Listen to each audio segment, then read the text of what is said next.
Broadcasting live from your heart, this is The Monstrous Feminine, the podcast where horrible women talk about horror. My name's Louisa, and I'm joined by my lovebirds, Mila, Tyia, and Zeba. And this is our Valentine's Day special.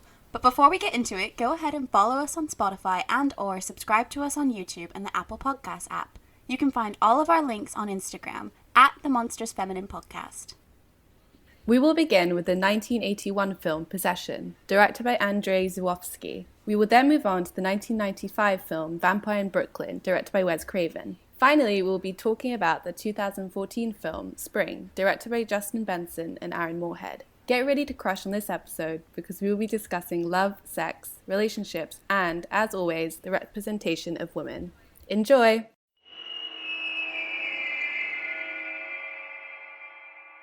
So we reached out to the people of Instagram, our lovely followers, to send in their horrific dating stories. So the first individual, this is a quote.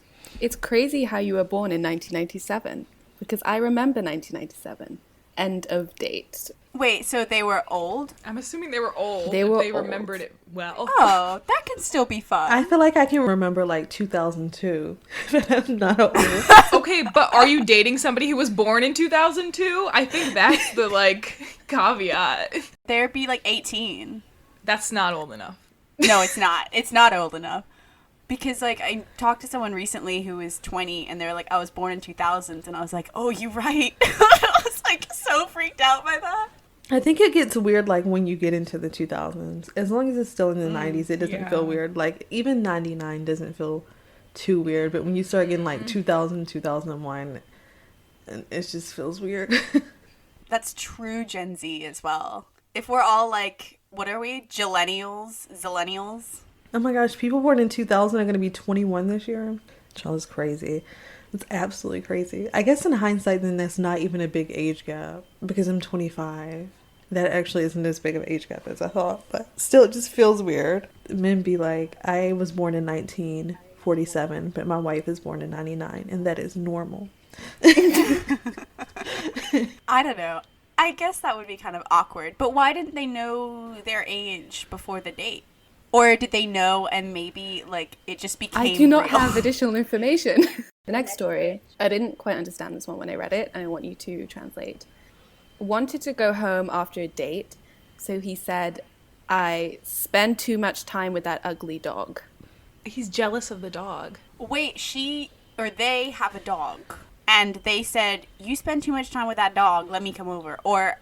I'll read it again. So, I wanted to go home after a date, so he said, I spend too much time with that ugly dog. Oh, so it's her dog. No, because I think the I in that instance is the guy. Oh, so it's his dog. Yeah, I'm confused. Does he have an ugly dog? I love ugly dogs. Or is he calling her an ugly dog? I bet the person who sent this in is going to listen to us try to decipher this and be like, damn, they're dumb. Yeah, correct. I can only apologize. Yeah. Reach out, clarify. Okay, next one. Drug dealer boyfriend from rural Pennsylvania faked his death and joined the circus and didn't tell me till after. No. There's too much to unpack in this. What's more shocking about the scenario is that I didn't know you could join the circus still. I thought it was more of an underground thing. I haven't been to the circus in so long. This isn't my bad date story, but I had a roommate once, and she went on a date with a dude or whatever, and they hooked up after the date, and when we woke up, our TV was gone. Okay. To convince me to come over and fuck him during the pandemic, a guy on Grindr said, we can both wear masks and be safe, baby. He had such a nice Irish accent, I almost did it. I feel this one. I'm imagining, Connell from Normal People talking. I'm like, if he had the chain, I would really be tempted. The chain? Yeah, he's got that, short chain. It's kind of hot, but not on a white boy. Okay, I was not following with what you meant there. I was like, you mean handcuffs? Oh, God, no. Have y'all heard about, there was, I forget, it was a government official that was like, hey, glory holes are like a great way to have safe sex during the pandemic. Just make one out of a shower curtain, like cut a hole in it, and then you can be separated by the plastic. I remember this. So this is 2 separate stories from the same person. So one of them is my boyfriend accidentally sent a message meant for his other flirt to me, clown face. And then the second one, I shat myself during sex after our first date. That's terrible. Was it anal? No, and the reason I know this is because I know this individual. So why did they poop? What did they eat before? Was it Chipotle or Taco Bell? This person, we are always talking about how like just like shot to hell their digestive system is. So anytime you'd see them, it'd be like they'll talk about like shitting themselves. That's just the norm. They got like IBS or some shit? It's undiagnosed at this point in time, but I might have to suggest a visit to the doctor. Actually, this story is like so on brand for this person. Yeah, that would be like one of my worst nightmares. Yeah, that is. I don't think that's my worst nightmare because I feel like my worst nightmare is something that I could see happening, and I just don't see that ever happening. Yeah. I feel like shitting in the bedroom is pretty common if you do anal. I was going to say. Yeah, destigmatize. That's true. That's why I asked, was it anal? I was like, is it anal? Because then, okay. But not anal, it's... I think when you're doing anal, you go into it with the knowledge that something might happen, and everyone's in agreement that, like... You're prepared. Yeah, there's a code. I have such a deep fear of poo. I mean, fecal matter has so much bacteria in it. Yeah, that's valid.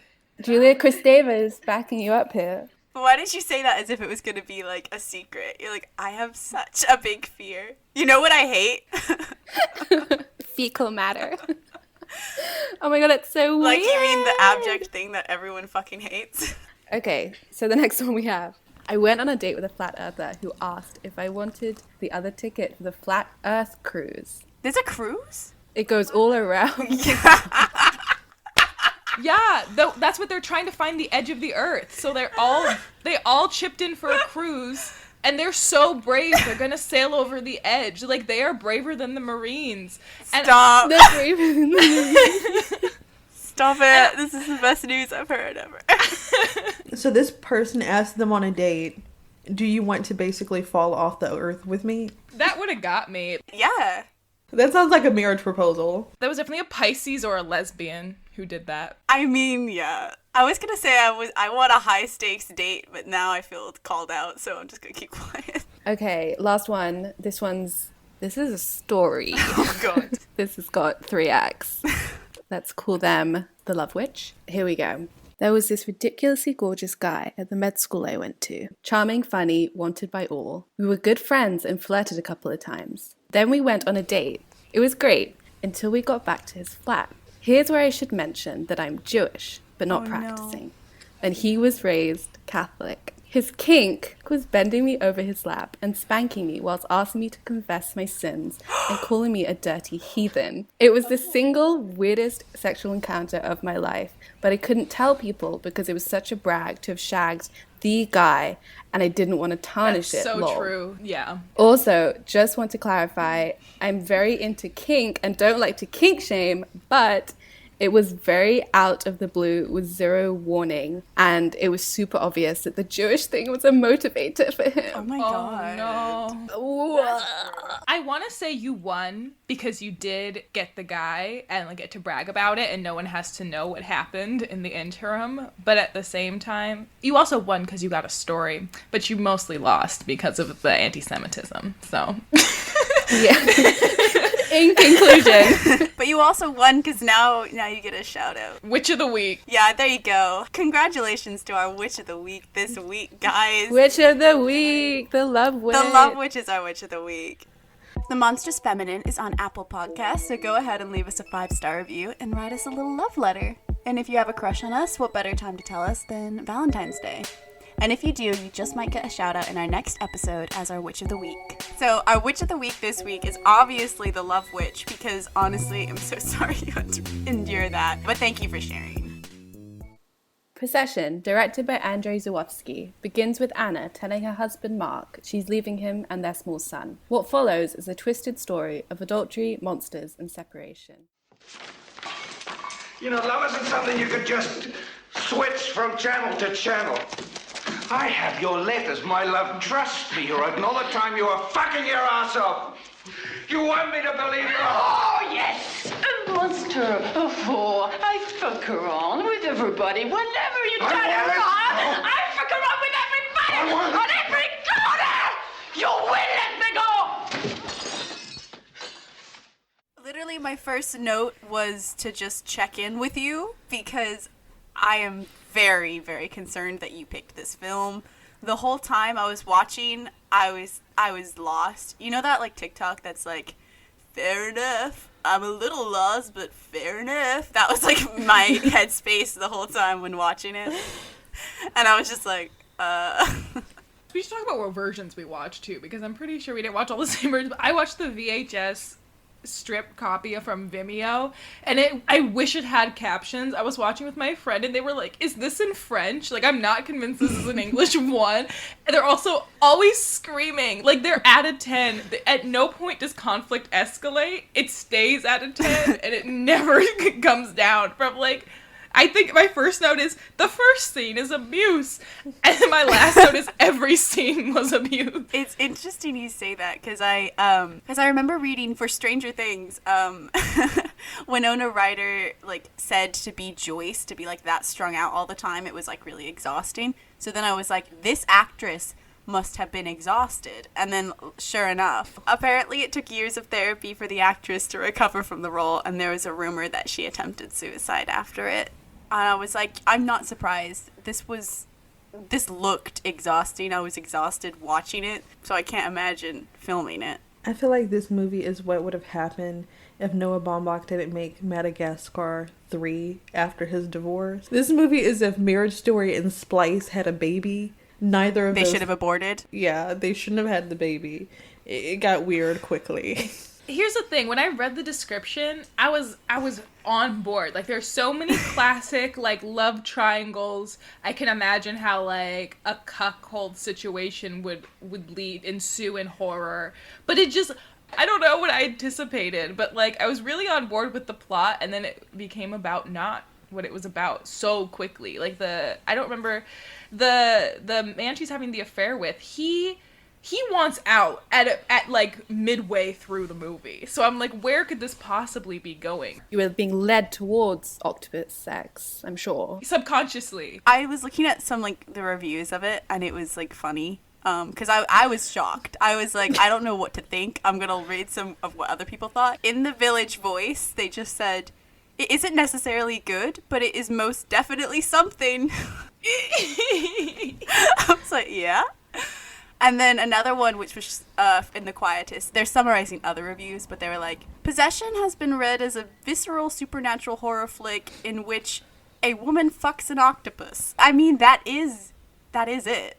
Part of me maybe regrets not prepping you for this film. I'm kind of glad you didn't. Yeah, I liked going in blind. I don't know if watching it blind is necessarily the best way, because if I'd warned you, I think you would have enjoyed it more. And not in like it wouldn't have like swayed your opinion of its quality, but it's more enjoyable because you're like prepared for the absolute madness that it is. Like, now that I've watched it a few times, the first time I was like, what the fuck? Didn't understand it, was pretty much just like endured it for the sake of watching Samuel. And then when I watched it again, I really enjoyed it because I found I was able to laugh at it quite a lot, but also equally be pretty disturbed, which I love.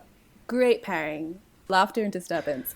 I thought that the teacher and his wife looking alike kind of reminded me of Vertigo. And like at the end when the teacher is like raising the son that they forgot they had the entire movie, I thought it felt sort of like Vertigo in a sense of like the extended punishment by performing the role of the woman that he was absolutely obsessed with, even though like they could have been the same person. It kind of felt very similar to that, like the performance of a certain woman, the obsession, the revenge, I think they kind of have like similar tone. What did you guys think of what the doppelgangers mean and such? What was your interpretation of that? Watching it without reading up on any sort of background knowledge, I understood it as sort of like doubles of themselves that served a purpose for each spouse. So like their ideal versions of each other. And that's like probably quite a classic use of doppelgangers or doubles. Well, maybe more it's like the evil version of themselves. That's true. Because like Dorian Gray, I always just think of that example. Like it's sort of the evil manifestation of that person. But here it's more like their emotional needs embodied in that other double. But if you look more like towards the like social context of the film, like the Berlin Wall, the 80s, a bit of a rabbit hole down into like a divided nation. Well, you basically said like what the research I could find was, because like I said, I was hell-bent on discovering what the fuck this meant. Yeah, you like begs you to Google what the fuck's going on. I was like, I hate it, and then I finished it and I was like, oh, I like it. That was my experience. I did not reach that point of liking it yet. But Same. I think because I did watch it blind and then research it. But like for me, the Cold War metaphor only worked because he was a spy or like participating in espionage. Beyond that, I thought like their location and the time period wasn't enough for me to make that association, especially with the doppelganger point. Like I thought it was the perfect spouse, especially because if you're gonna call this a horror movie, there are established like sort of norms of like how those things are used. So I don't know if at the point that this movie came out, if doppelgangers had that association or like evil clones or evil twins, if that had been a trope yet. But because of that, watching it, I assigned that role to those characters, and then only after I did the research, I'm like, oh yeah, I guess I can kind of see how this was a political commentary. But it just, they didn't comment enough on their position in the world for it to be important. Like, he was a spy, but they didn't talk about it enough for, like, I don't want them to hit me over the head with it, but at the same time, I thought it was a little too subtle. Yeah, I agree with Zeba. I don't know if you guys have seen the movie Cold War that came out a few years ago, but it's also a Polish film, but it's not a horror film. But I feel like that is like my standard for divorce and separation movies during the Cold War, or like reunification of Germany period. It just, I don't know, it felt like more political, and there was a lot more commentary on how the location affected things.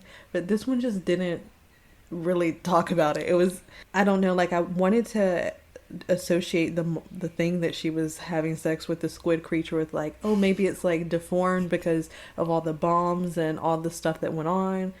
But I mean, even that just didn't feel like it could really be a connection. So yeah, I don't know. I didn't feel like it was enough. I feel like this is one of those films that everyone loves to analyze in retrospect. But then I'm a sucker for that. So I did not dislike it. So what did you guys think of other interpretations of the monster? Because I read some wacky ones. Like, the BFI website was like, it erupted from her own id. Another website, like in The Quietest, was like, it's Anna's deepest fantasy, and she might actually be empowered.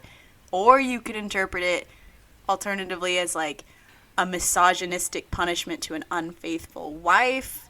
Or if you're gonna link it to like again, like more context, it is like the corpses that generation, like because the squid thing is like this monster decaying, gross whatever, and it like feeds on other people's bodies, so it might be like a metaphor for just like the sheer trauma of that generation, according to The Quietest. But why is it a squid? I don't know, man. I don't know. Carlo Ribaldi, who is the special effects guy that did Alien and E.T., worked on this film, and I didn't know that until this time I watched it, because I was looking at like IMDb trivia, and once you know that, you're like, it makes sense. He has a vibe, he runs with it. So I don't think the actual makeup of the monster, the creature, is that important. I don't think the form that it takes is so important. I think it's just meant to be other and alien and strange. I did see it, that it was the same guy in Alien, which made me super excited. I mean, I don't know when hentai came into being popular, but it was like, it was before it was manga, but like the tentacles as a replacement for a penis. Yeah, it's just because they couldn't draw penises or whatever. Is that why? Yeah, that's why. It's because I never in knew Japan, that. Yeah, there were censorship laws that you couldn't show a penis in a manga or an anime or whatever, so they used tentacles, and now people just have tentacle kinks because of that. Humans are very simple creatures. We're like, well, I guess I gotta fuck tentacles now. Like, yeah, I guess this is it. I've seen it enough, and now I'm okay with it. In a movie, like when you show the monster, even if it's not like the central point of how it looks or whatever to the story, I think it just kind of makes it more important. Like, I think some of the best horror movies are ones where you don't see the monster, because if it's super disappointing, it just ruins it for you. And I feel like this was part of it with this monster thing that she was having sex with, because I was just like, what is going on? Why is this a squid creature? Like, I think the absence of showing it would have worked better, and it also would have took away the weird gore factor. Maybe just show him looking in the room and being horrified, and later bring up dialogue of like, what was that beast that you were having sex with? That's a lot more elusive and less like, this is a really badly done creature. I don't think it was badly done. I loved it. I don't think it was badly done either. I don't like the first shot of it where it looks like a plank almost kind of thing. It's got like a... like just through the door? No. It looks... It like zooms in on his face and it does look... It's like when he looks like the squid. I think it looks better when it's like evolving and it's like... I mean, truly banging her at that point. But I think, like, at that point of evolution, it looks scarier. But the first shot of it, I do agree, was not nice. But I liked how it looked after. He grew on you. Not in that way. The goriest parts to me that, like, would have got this banned in the places that it was banned were, like, I guess maybe the tentacle thing, but also what appeared to be a miscarriage in the train station. That was a lot. I fast forwarded through that. I didn't enjoy it, and I didn't know why it was happening, and it made me upset. It was gross. Like, that was also the part that made me think this woman better have been paid, like, so much for doing this film, because that's horrific. I think I read in an interview that she was told to act like she was fucking the air or something for that. Yeah, that was his direction, to fuck the air. But, like, for a miscarriage, that's a really weird direction. I think it was like pre-miscarriage. Still, it's a strange direction.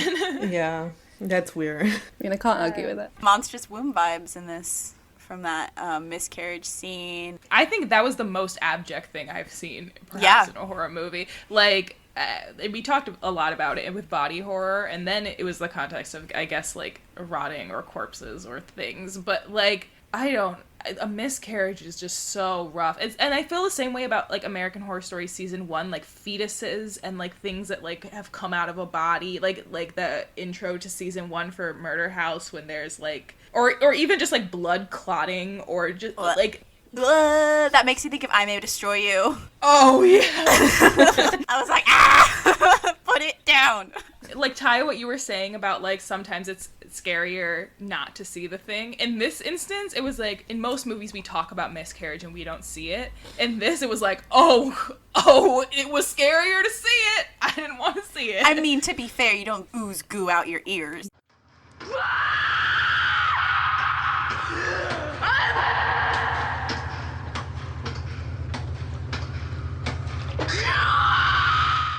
I didn't understand, because she said that she miscarried, like, she was like, oh, two sisters fighting. What was it? There's chance and there's faith. And she said, I miscarried faith. And I was like, does that mean, like, I was curious about the role of God and religion in this, because they make so many random, obscure references that I could not piece together, like, any consistent, like, meaning from it. But yeah, so I was like, if maybe this is, like, some sort of, like, confronting God, like, this weird monster asexual thing that's capable of, like, spontaneous creation, and if she miscarried faith, it's kind of like straying away from your traditional conception of religion. That was what I could gather from it. That definitely makes sense. I know this film isn't the most logical, but that's the part that I haven't quite been able to like form my own idea about. And I think it needs like a proper like screenplay analysis, because it's a whole like soliloquy that she talks about Sister Chance, Sister Faith, and I just like don't get it. Write the essay. I want to read it. I don't want to write that. That line kind of makes me think of, I'm watching the show The Stand right now, and there's a character in it, and she's basically meant to carry the child of Satan and like be his queen, and this beast or whatever is obviously abject to everyone, and since she's carrying his child, it almost feels like maybe she realized at that moment like her purpose was to die having the child, and so her body rejecting it was miscarrying the faith that she maybe previously betrayed her religion to carry this child. And so this kind of feels like a similar moment of like losing the child and your body rejecting it because it knows that you don't actually mean anything to this horrible thing that you were giving yourself to. And one of the reviews that I read from, I think it was RogerEbert.com, they talked about how she feels like Beauty and she's with the beast, quote unquote. And I thought that was interesting because it kind of feels like how if Beauty and the Beast was like not the idealized woman, where Belle is sacrificing herself because her father went off and did whatever, and so she has to basically go live with the beast so he doesn't keep her father's prisoner. But in this movie, Anna's leaving her family to willingly go be with the beast on her own, but because she's not sacrificing herself in a traditional sense, she's basically looked at as like this failed mother figure and this controversial adulterous woman, when I guess if it was the opposite, like her husband had some bargain where he made the squid creature angry and then she had to go live with the squid creature, have sex with it, and they would be like, she is a noble woman who sacrificed herself for her family. Yeah, I did wonder that. I was like, this film could just be like a metaphor for adulterous women, like making the adulterous woman monstrous. You know, like, what would happen if it was she's having an affair and then they just make it horror. But I feel like the end then kind of means that can't be true, because not only do both of them die, but they're also imagining like their ideal half. They both cheat. When does he cheat? He just lies in bed naked. No, he did not then, like precurses the film narrative that he's cheated before. Oh, I didn't realize that. I thought he was going to have sex with a doppelganger and then he doesn't. I mean, it's still weird cheating and weird behavior, guys. Don't get me wrong. But I was like, this is odd. This film, I mean, of course, would have worked well in our body horror episode, because all the emotional pain of this film is just focused on the body, and it's like watching a terrible divorce and breakup in like horrific imagery. And this is a film I would not watch if I was divorced. It's something that I imagine would evoke a sort of breakdown in people, where they're like, it's showing all of the most raw and disturbing things you can feel and think about someone. I'd be concerned if anyone related to this. The way that they were always at a 10. I think that's what I found it hard. I didn't watch it all at once. I couldn't, because it never reaches a climax. It's always at a climax, and then it never de-escalates. And I don't think that is realistic of a fight, of a breakup, of a couple, of how humans interact. I watched this and then very quickly after watched Malcolm and Marie, and there are some similarities here. I was literally just about to say that. In terms of a couple out of 10 who never get down from a 10, I was like, yeah.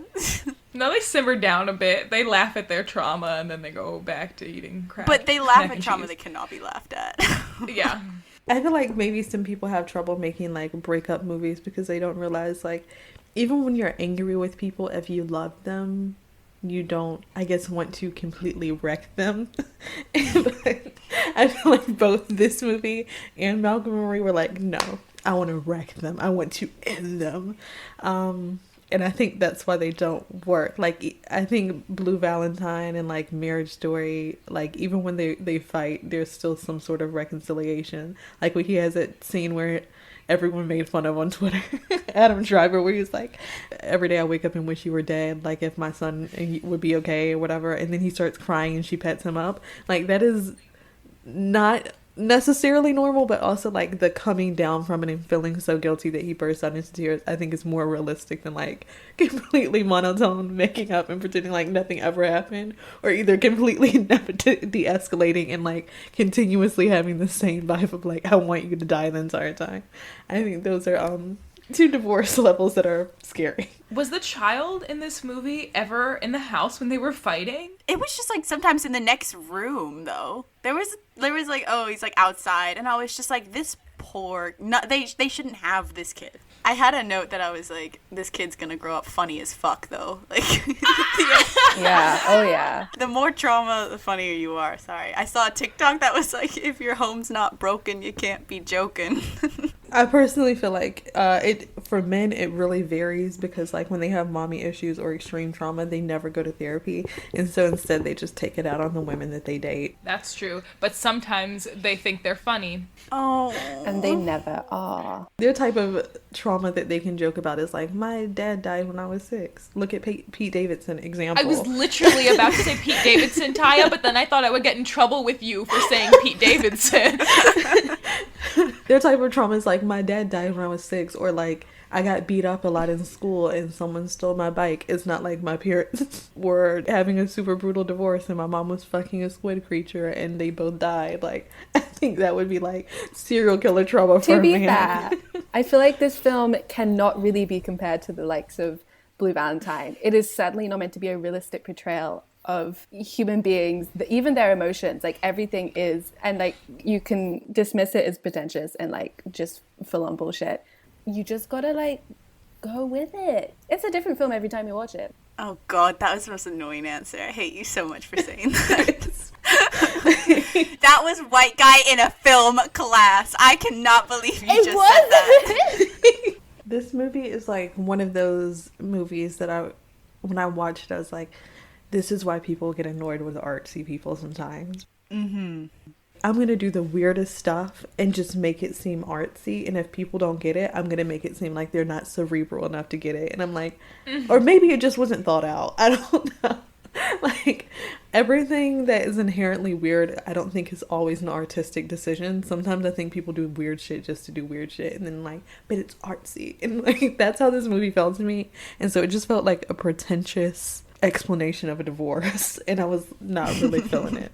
Yes or no, is this a date movie? No.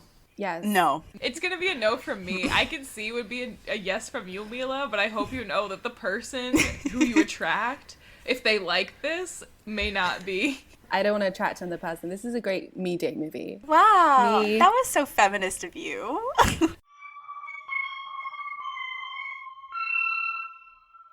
Vampire in Brooklyn, directed by Wes Craven, follows Maximilian, a vampire, and Rita, a feisty cop, unaware of her vampire lineage.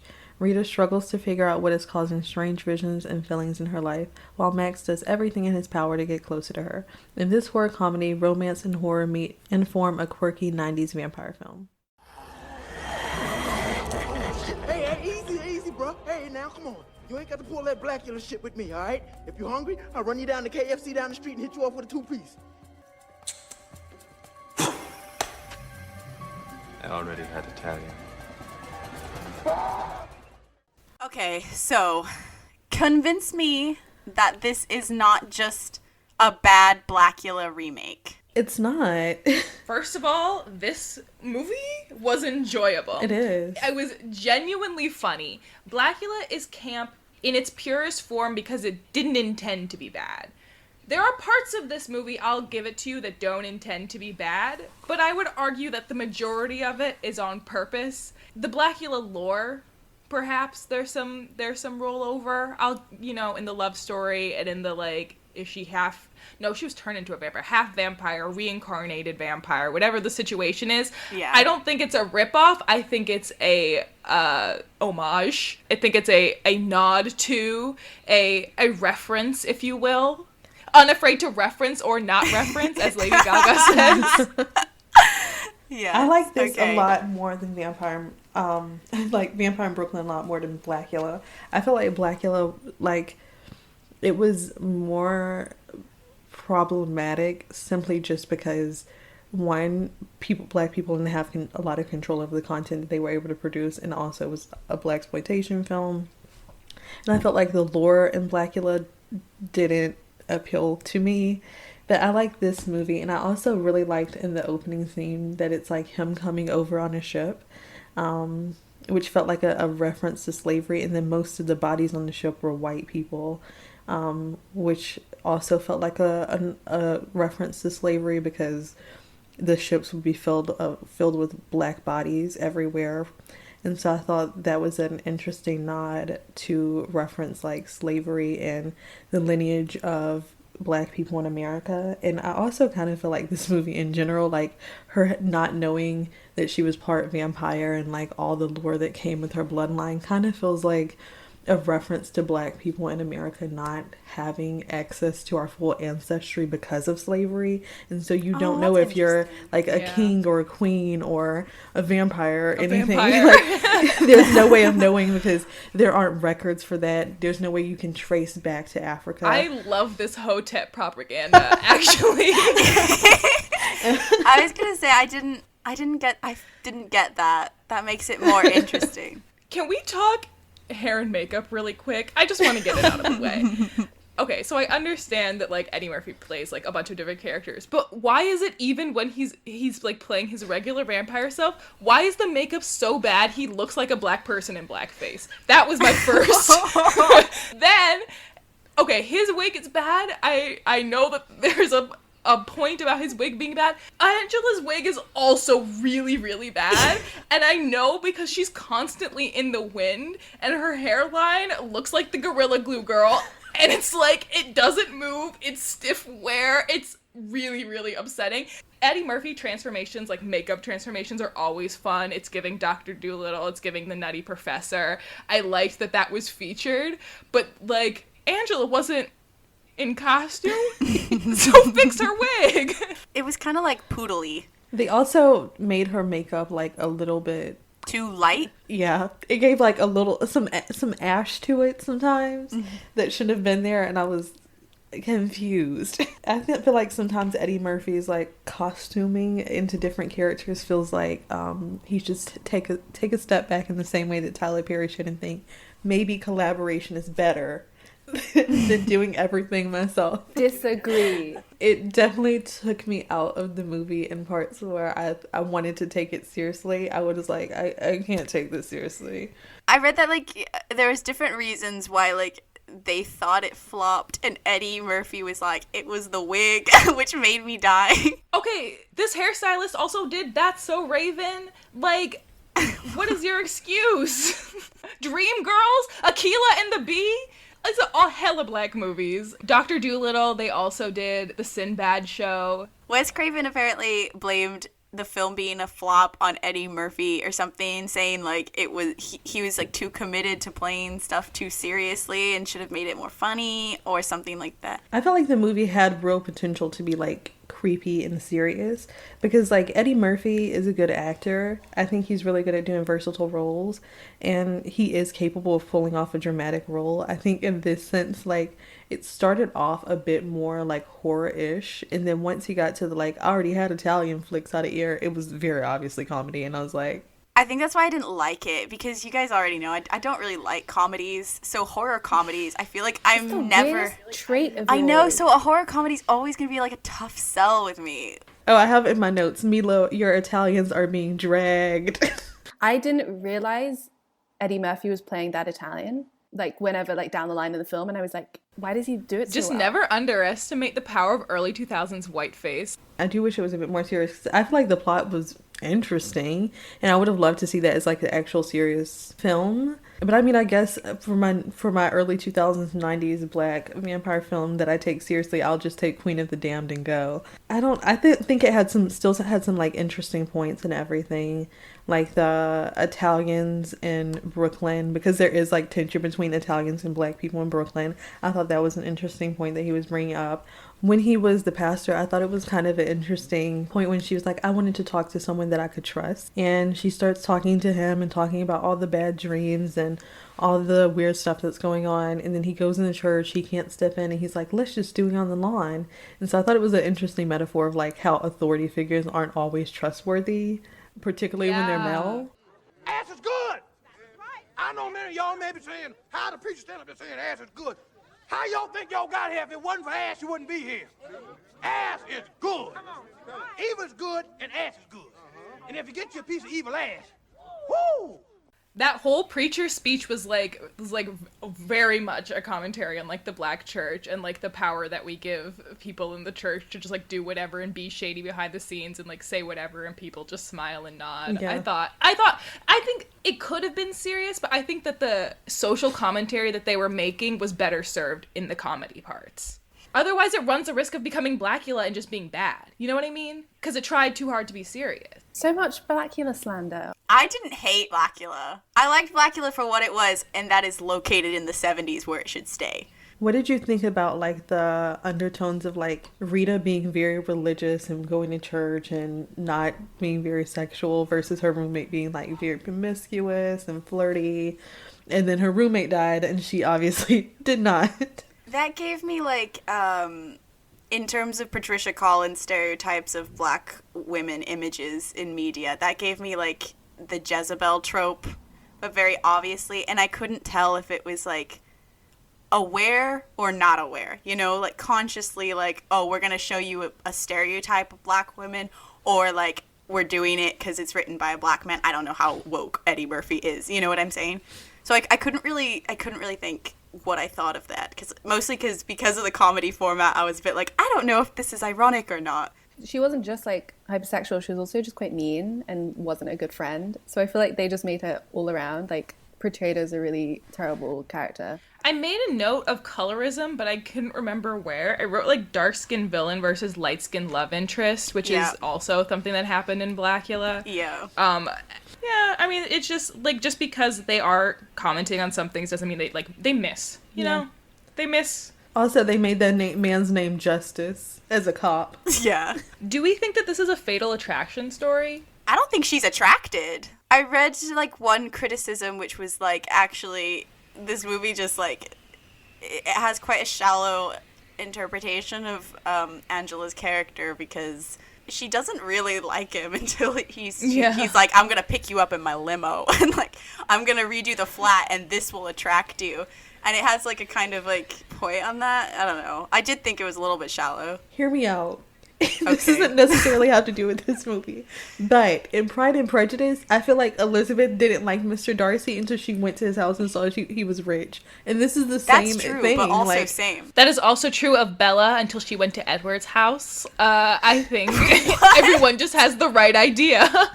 Speaking of, can we talk about, I love the lore of half human, half vampires, like the way Angela is the original Renesmee, she is the moment. And she's not a CGI baby. Yeah, way better. Did you guys like ship her with Justice? Because No. I did not. I was like, this is boring. Maximilian had that line which was like, you need to take everything away that she has so that you can be there to give like everything that she needs, and that's like the art of seduction. And I was like, you know what?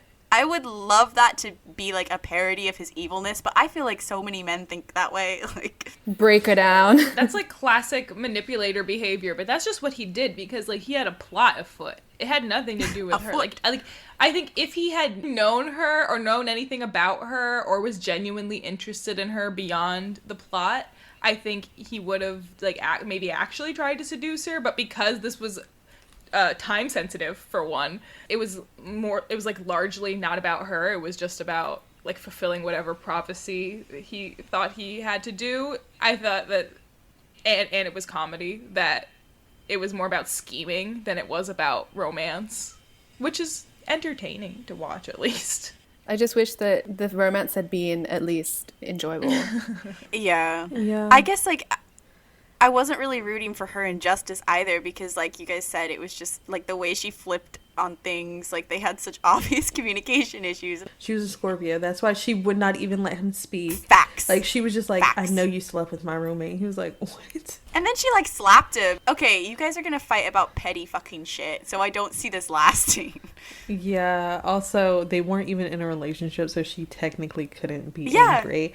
I mean, I guess, like, you would be disappointed if you had a crush on someone and they slept with your roommate, but, like... No, I feel like that's a boundary crossed. Like, if you've been flirting. But I don't know if they were, like, if they were flirting or if it was just, like, a mutual, like, we like each other. And then when they had, like, that, when she was like, yeah, this wouldn't be the first time she took something of mine, I was like, this is just a lot. Like, you and this man need to talk. You clearly hate your roommate. Like, you clearly hate her. Like, you need to have a lot of conversations with a lot of people in your life, Rita. This was not working. What did we think of the vampire lore guy with the scar on his face? I love how they have to have those in horror movies when they're like, we can't really, like, explain this plot without having some random person who happens to know it. They need to go to a specialist to find out more information. That always makes me laugh. It feels so like when you play video games and it's like, go to this tavern and speak to this person for more secrets on how to complete the quest. I mean, how would you handle the situation? I would Google it and find an expert. But to be fair, I feel like that's a common trope in films, isn't it? To have, like, it's also usually a person of color, to have, like someone there to explain the lore that can be tracked back to, like, the Middle East or, like, Africa, and they always, like, yeah, I feel like that's quite common, no? Sometimes it's common in real life. Yeah. I guess. Sure. I mean, we can talk about his little, like, henchman man who was rotting. What about him? I don't know. I feel like, honestly, he was a big part of what made this a comedy. Without him, it would have been less funny. Comic relief in the comedy. Yeah. Yeah, yeah. Well, because sometimes you would forget. I guess you can kind of see in this film the struggle between Wes Craven and Eddie Murphy's vision, because, yeah, why would you need a comic relief within the comedy? I feel like you can tell that Eddie Murphy was, like, trying to be, like, dark and sexy and mysterious, and it just was, like, it not coming through. I think if this was, like, a different actor, it probably would have came off a lot, like, more sexy and mysterious. But if Wes Craven's vision was that it be a comedy, I feel like he cast Eddie Murphy on purpose, and then Eddie Murphy showed up ready to act serious, and he was like, what the fuck? Do you hear that? Do you hear it? That is the sound of the night. It's calling. Not to me. Not to me.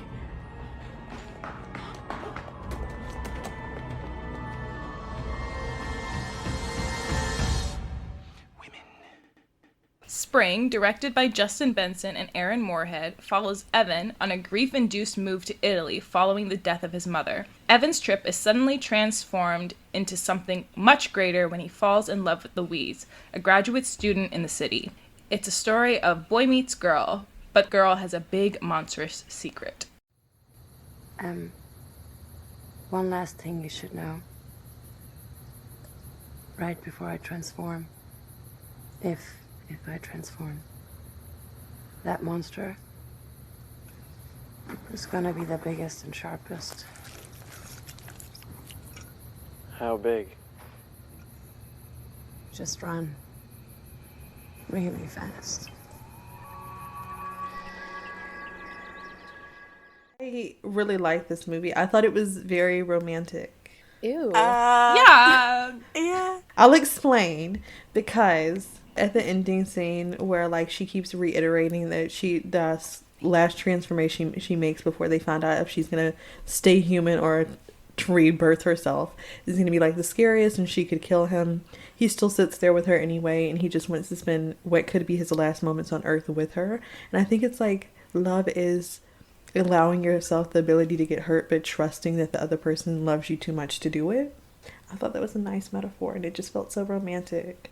Also, it felt like he actually had, like, a genuine interest in her, and when he, like, comes in and she's in the, like, slug tentacle creature, and he gives her the shot that turns her back human rather than, like, being super freaked out, he sits at the table and lets her explain. He goes to see her family and the Pompeii exhibit and just takes, like, such a genuine interest in her life, and I think it really separates her from, like, fetishizing her as like, oh, this hot Italian girl, to like this very complex human creature who he actually just genuinely appreciates and wants to spend his life with, no matter if it means he's gonna die in a couple hours or if they get to live together forever. But they only knew each other 5 days. They did. I thought it was nice and romantic and so predictable. Not the romance parts of it, but the horror parts of it. Like 10 minutes in, I was like, she's dropping hints that she's immortal. She's dropping hints that she's 1,000 years old. Like that was very clear. They were not subtle about that. And then, like, I think 30 minutes in, my roommate was like, it's Persephone. It was very obvious from the start. So, like, from that, I think the rest of it was very enjoyable because it's like, we're piecing it together and I already know what's happening, and it felt like a rom-com. I would say I liked it. I did like it. It was my favorite of the bunch this episode. You're right, Tyia. I did not vibe with Evan. Let me tell you, I think he's just such a typical nice guy trope, and they have all the lads at the beginning of the movie, which they try to, like, offset to be like, well, Evan is different. And I just kind of in general hate when films do that, because I feel like if you're a nice guy who hangs out with those, like, gross derogatory men, then are you really? Like, you can judge someone by the company that they keep. So I kind of just, in general, didn't really like that. And another critic, again, on the Roger Ebert website, Simon Abrams, points out that, like, Evan also accuses her of being a sex worker, like, instantly upon meeting her, just like the obnoxious American tourist who offers to, like, pay for sex or something, who assumes that she's a sex worker in the street, and then tries to, like, assault her afterwards when she's, like, having this transition breakdown thing. So I was like, yeah, there are some definite parallels there. I'm not entirely convinced. And a line that floored me was when he, like, said he'd give up smoking if she gave up her immortality. I was like... Do you remember in Sex and the City when Aiden wanted Carrie to quit smoking and then she dropped her cigarette in the gutter and then she, like, ripped it and still smoked it? Sometimes it's that serious for people. You never know. I thought you were going to say, like, it's realistic that men would expect that, but you're like, no, that is a genuine sacrifice, Louisa. Expect it. This is coming from the smoker of the group. Yeah, okay. What are you... Didn't she, like, approach Evan first and, like, basically offer him sex, which I thought at that point it was kind of valid to assume that she was trying to get him to pay, because she, like, approaches him because she just wanted it to be, like, casual. She didn't want the emotional aspect. She just wanted to be reborn again and have her next life. So I think in his case, I feel like it was, like, a valid assumption that maybe she was soliciting him for paid sexual relations. I do have to say that the English characters, spot on. I said the real horror is white tourism. That was my very first note. Honestly, that is so valid, especially in, like, the times of COVID, because all of them keep going everywhere on vacation. Like, first it was, like, Italy and Spain, even though they were hit super hard during COVID, and then they were like, let's all go to Dubai. Out of nowhere. And now they keep trying to go to Mexico, and I'm like, stop spreading corona to other places so you can go on vacation, you psychos.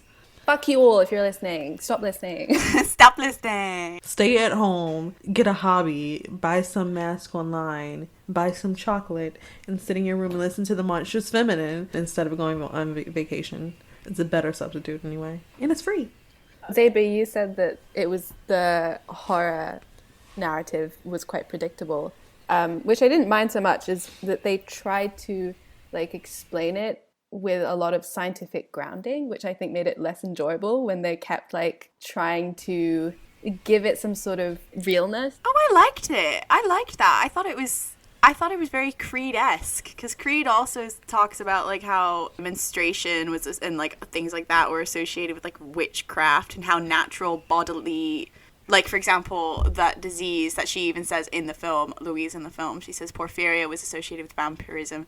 And then, yeah, so Creed also talks about how, like, things about women's body that men didn't understand were, like, made into supernatural conditions. So I kind of enjoyed the scientific element of it, of, like, oh, maybe we're just misinterpreting, or what we perceive to be supernatural is just our lack of understanding or limited understanding of science. Yes, giant squid were myths until one washed up on a beach. People used to think people with rabies and porphyria were vampires, but that doesn't mean vampires are real. It means science hadn't caught up with the myth. And even if I knew I'm supernatural, it doesn't prove anything about. Fear of the unknown makes a lot of really pretty stuff, though. But am I wrong that it incorporated the myth of Persephone? Like, it definitely did, because it's called spring, and Persephone is, like, the goddess of spring. And, like, the whole lore of it is that she gets, like, sold, basically, to Hades to, like, be his wife. And she comes up in the spring, and that's when she, like, gets to be, like, a person, and everything she touches, like, turns to flowers and things. So I thought that was some sort of supernatural element. But the whole exchange of it is that she's, like, low-key a demon, and she likes being married to Hades, and that she, like, is also really attracted to, like, the darkness, the rotting, the underworld aspect of things. And then when they were, like, in the museum and they were looking at, like, the different incarnations that she's taken, I was so sure that it was the Persephone myth. There were aspects of it, I think they were trying to apply science to, like, her body specifically, but I thought that the overall plot was not, if not supernatural, some sort of, like, mythic or, otherworldly aspect to it. But I don't think you dismiss it in making it science. I think it was more like trying to marry the two in a way that was, like, harmonious kind of thing. It's not that I didn't like that it tried to do it. I think that it just didn't feel convincing enough, and I'm not a scientist, so if it can't convince me, who is dumb? Oh. You're not dumb. You understood possession. Dumb in science. Yeah, I was about to say, you only understand things when they're vague as fuck. There's one thing I did write down from the film, because it annoyed me that it was part of the script. He mentions that he likes the way she looks because she looks healthy, and he's like, I don't want someone anorexic, I don't want someone obese, I like healthy. And it just really rubbed me the wrong way because, I mean, for obvious reasons, that, like, makes no sense. So I don't know why that was included. It seemed like... Because he's a nice guy. That's what I mean. Like, some of the dialogue, like, really catered towards that nice guy image that, like, now we can look at and realize that it's just, like, different versions of misogyny. He was very obviously a fuckwit to me, which made it, like, 2,000 years you've been on this earth and this is the man that's supposed to change it? This deadbeat. What does he have to offer? He really didn't, like, know. Because he bum. was working on a farm. It's not the profession. It's the attitude, and, like, he's so passive that he gets himself into, like, different situations. But he wasn't, like, a farmer. It was like he was freeloading off a man's farm, and I think making maybe, like, €70 a week. Like, he couldn't get a legal job because he'd have to, like, go through visa and immigration, and then he was in trouble, right? So I wasn't necessarily judging that life choice. I was more judging in general. You weren't judging the fact that he was running from the police and hiding on the underground. I know, I judge it because he didn't have to. Like, here's the thing. Is what bugged me from the get is, why are you running to Italy? Like, is it really that serious? Is it really? Like, from that point onwards, I'm like, okay, so you had enough privilege you could, like, uproot your life and just, like, start over and do whatever. Yeah, he's mad annoying. Other people who overstay their visas, fine, but he really did not need to be there. He didn't. Also, I'm confused about, like, when his friend was like, yeah, your mom died, but you know what you can do? Get some free sympathy sex. And I was like, do people really fuck you because your parents died? I don't know. I think they just had all these awful men in the beginning in order to make Evan seem nice. And I'm like, why don't just write a nice man? Like, if you need a horrible guy in order to make a nice guy, like, I don't think you're doing it right. I don't think male writers are typically good at writing nice men because they're not nice men. And so, like, their perception of what is a nice guy is like, I would totally say this, and I'm a nice dude. And so this is right. And they don't really take a second to think about maybe they're not the best person. I did like that this film is like a woman using a man to get immortality. Instead of like the other way around, it was like her using men for power and also like sex for rebirth instead of like sex and death. But I can imagine if you had lived for 2,000 years, became human, and then you broke up with this dude because, like, I mean, she knew him for 5 days.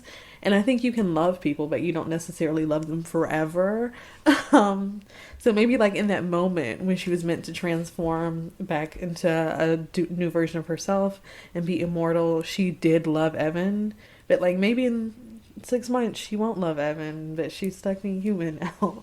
So that kind of seems like it sucks. I'm glad you said sex, rebirth, sex, death, because I was like, strong, archaic mother vibes again. We have, similar to Ra, we have another inherited sort of, Ra was like an inherited craving, but this is like an inherited sort of genetic condition that makes her, literally, I mean, if in the original Creed, when she talks about the archaic mother, and she talks about like how the father is at threat to be reincorporated or something, it's literally kind of like that, because she's using their cells to sort of, their cells, the embryonic cells that they give her to sort of remake her own image. And I was like, this is Monstrous Femme at its finest. And she has a castrating trope, which really just drives it home that it's the archaic mother vibes here.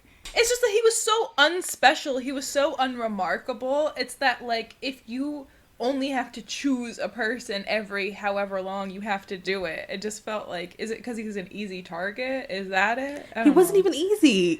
He was giving her too many stipulations. He wasn't even slutty. He was like, you need to go on a date with me before we can do anything.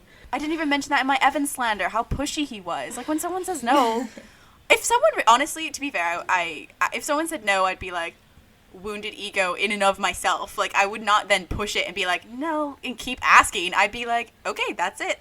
Why would you keep pushing it? He really wanted that date, apparently. Also, kudos to her for getting a PhD during all of this. It seemed like a rough time. What, in 2,000 years? Yeah, well fucking done. I wish I had that fucking extension. I meant while she was going through genetic difficulties. This is how, like, male screenwriters write men that they think women will, like, sacrifice immortality for. Yeah, true. I had two, like, things about that, whereas, like, in the same way, possession might just be a metaphor for, like, how women who commit adultery are monstrous. In this film, it's kind of like women who don't want to be settled down in love mothers are made to be monstrous. She even says, like, right before she has her final transformation, where she reabsorbs the cells into her body and lives, she has the most monstrous formation. So I was like, okay, so it seems like the final punishment. Or a metaphor for, like, getting your crazy girlfriend knocked up, with, like, the emphasis on hormones and her body is changing and she's so erratic and she has a secret, and then and the way he tells her and how he calls his, like, other deadbeat friend being like, oh, and he literally just says, I've gotten a girl pregnant. It's just like, it could just all, like, honestly, it could have just been a metaphor for that. And the way she talks about herself isn't even necessarily supernatural. I wrote down the line, she said that she's half undiscovered science, a bunch of confusing chemistry, and some crazy hormones. It just seems like this is making a horror out of, like, you know, the perceived mysteries of the woman's body or something. Yeah. Mm-hmm. Her reincorporation period could have been literally her period, because I know emotionally I turn into a lot of different monsters during my period. Ty, you're so right, though. Her cosmic period. Kind of, but instead of, shedding the uterine lining and all the stuff that we don't use when we don't get pregnant, she reabsorbs it into her body, because she made the baby. This all comes back to period sex being a love spell. If you're saying she's having her cosmic period right now, I feel like it has the same effect, maybe. The men are, like, always in love with her, because from what I interpreted, that farmer whose farm he was staying at was one of her, like, past partners. I think he was the one that she stayed with, where she was like, yeah, I stayed with one of them for, like, a couple of years. I believe the farmer was the one that she stayed with for a couple of years. And he still had, like, a picture of what she looked like then. And he was like, yeah, like, I had someone a while ago and I never have been with anyone else. So I think they're actually meant to, like, have some sort of feelings with her forever, even after she pieces out.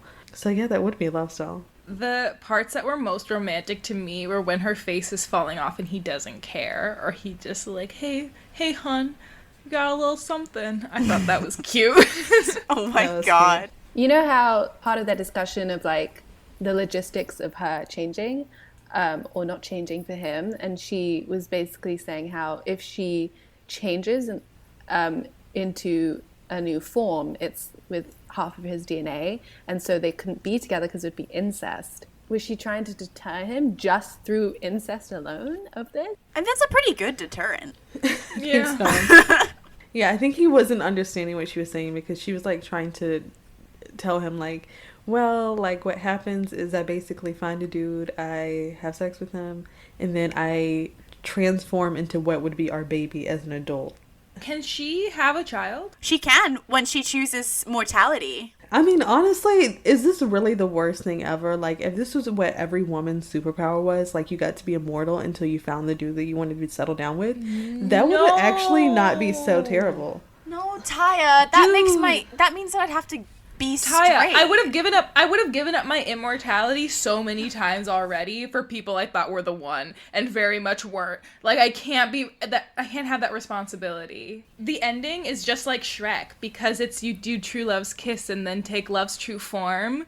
That's what I was thinking about. Oh my god.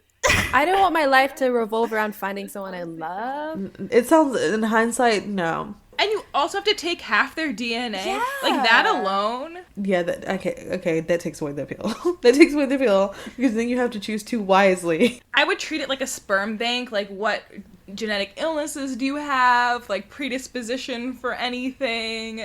Tyia, you only date above 6 feet. I would be a very tall woman. Selective breeding, you'd get that. Also, like, how many times has she changed ethnicity?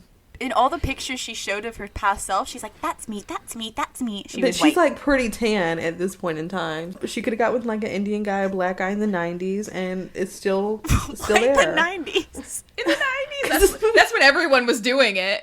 To be fair, I was born in 1996. Yo. Do you remember that National Geographic cover that was like, this is what the average human will look like in 100 years? And it's just like a beige person.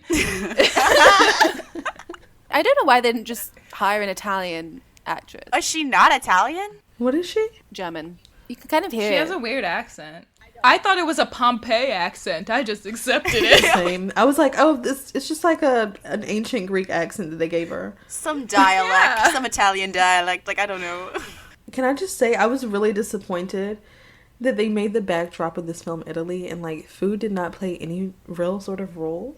Like, how can you make a film in Italy and not make at least one intensive dinner scene, some sort of food scene? I kind of like that it didn't romanticize Italy. But it did. I thought it looked very pretty. Mila, it looked beautiful. What are you talking about? Are you kidding? The lighting, it looked gloomy as hell. It looked like a cottagecore fantasy. I was here for it. Yeah. Even when we saw the castrated guy scene, all I could think was, but look at that beautiful cave scene, like overlooking the water. I was like, this is gorgeous. Thank you for listening to The Monstrous Feminine. Be sure to follow us on Instagram, SoundCloud, and Spotify at The Monstrous Feminine Podcast, and on Twitter at The MonFemPod. Subscribe to our YouTube channel and rate us and review us on Apple Podcasts to be our next Witch of the Week. We also have a TikTok. Follow us at The Monstrous Feminine for podcast clips and more fun. Brooms up, witches out.